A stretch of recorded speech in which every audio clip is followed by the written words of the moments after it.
the first thing to recognize is there is a lot of luck involved. Okay. And I think that's really important because what that should do is that should give you the humility. Luck can be good for you, and you can look better than the reality and get overconfident. Mm-hmm. So when you're on the path, when you're on a streak of winners, you should check yourself a little bit. I like that. Because that may not be the reality of how good you actually are. And the last thing you want to do is double down into a more difficult period of time. And give back all of the gains. Give back all of your gains. And that is the biggest risk. The biggest risk for most folks starting off trading markets is that they are successful early. Now that is a crazy thing to say, right? Mm-hmm. But the reason why that is if you're successful early, then you don't have the humility of recognizing that you might be wrong. And what that range is, you need edge, right? And you could probably have edge. But that edge is only so good, and it's almost never as good as when you're on the hot streak. Of course. Right? And so everyone's a genius in a bull market. It's until tide rolls up. I mean, as traders, I think we've all gone through this because maybe we joined some program where there were profitable signals, and at the beginning you have this unrealistic expectation. And then the issue that I dealt with was kind of like chasing a high. So like the easy money that comes off the first 5 trades, and you're like, $500 to $5,000. I'm going to become the next source. I'm going to crash the pound.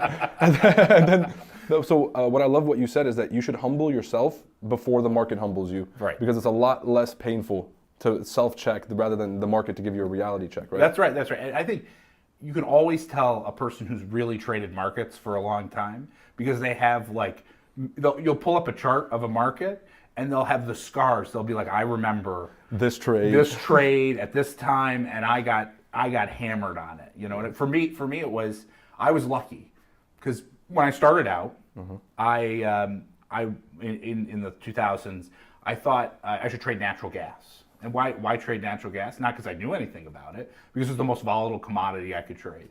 And I lost my entire first year bonus on trading natural gas because I didn't have any idea what I was doing. This is Desert Storm era? This is Wow.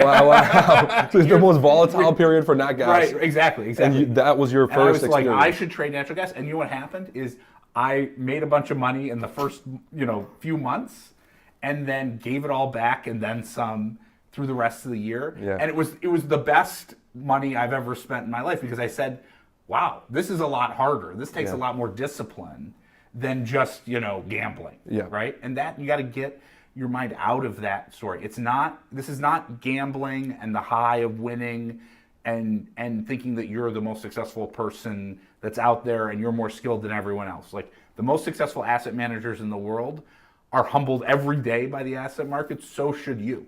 Nice. But it also doesn't mean that you can't generate alpha over time if you stick to a strategy that can consistently generate alpha. It's not just all winners. It's not like just clipping coupons on a bond. There's ups and there's downs and there's noise, and so you have to have the discipline to keep playing your edge over and over and over again, and not get too extended on any one trade, at any point in time. And basically give yourself the most bets that you possibly can. It's like counting cards at the table, right? If you're betting too big on any individual hand, couple hands and you're bust. You're going to wipe yourself out. But what you want to do is you want to bet enough.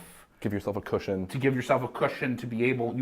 If you're doing this well, you're trading markets 30 years later, right? That's the goal. If you want to have that in your mind, that's the discipline that you want to have in your mind. That's incredible. It seems like the recurring theme you keep talking about is a perspective of the reality of the game, the nature of the game, the uncertainty of the game. And if you can be successful, but you have to accept the nature of the uncertainty. That's right. And the people that seem to struggle the most expect some kind of certain approach. Like there has to be a mechanical system to it. And really, the uncertainty is really where alpha managers thrive because you can accept, I guess, the anxiety of uncertainty. Well, I think a big part of the sort of quiet reason, the often not talked about reason of why many asset managers can be successful over time is that they control their risks really well, right? So, take a bunch of managers that have the same edge in the market, right? Some that are very good at risk controlling,